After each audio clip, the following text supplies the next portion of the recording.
लोग कहते हैं नशे ने क्या लिया, नशे ने क्या लिया।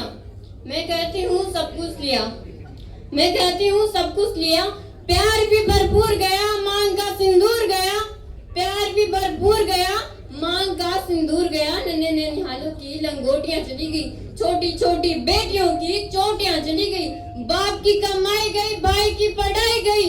एक ऐसी नशे की लत लगी जिसमें जिस्म की कहीं बोटियां चली गई। और कहने वाले के लिए तो सिर्फ और सिर्फ एक बात है, पर जिसके घर का आदमी मरा है उसके घर की तो रोटियां ही चली गई, उसके घर की तो रोटियां ही चली गई। लोग मेरी माँ मुझसे ये कहती है कि बेटा इन किताबों को क्यों बंद करती है, इस बुझे हुए दीपक को तुझे ही तो जलाना है। माँ कहती है कि इन किताबों को क्यों बंद करती है, इन बुझे हुए दीपक को तुझे ही तो जलाना है।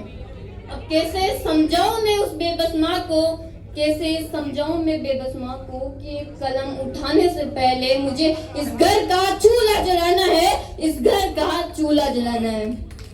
जिन बच्चों के सपने इस नशे से टूट जाते हैं, उन बच्चों के मन में जो आवाजें होती है उनके बारे में मैं बताना चाहूंगी महोदय कि हमारा सपना राग नहीं, अनुराग नहीं।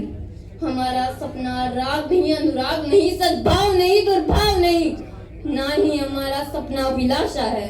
अरे हमारा सपना तो इस भारत की आशा है, पर तिरस्कार उस आशा का, तिरस्कार उस आशा का करम लहू बल खाता है जब इसी सपने के सामने ये नशा प्रश्न चिन्ह बन जाता है, ये नशा प्रश्न चिन्ह बन जाता है। पर मुझे लगता है कि ये जो हमारा देश है ये कुछ तो करेगा इस नशे के से मुक्त होने के लिए, कुछ तो करेगा। कानून बनाएगा, हाँ बिल्कुल बनाएगा, सब कुछ ठीक हो जाएगा, है ना। लगभग सबको ये लगता है कानून बनाएगा सब कुछ ठीक हो जाएगा, पर मेरी नजर में कानून मायने नहीं रखता, बिल्कुल मायने नहीं रखता जब तक लोग जागरूक नहीं होंगे। क्योंकि मैंने अपने गांव में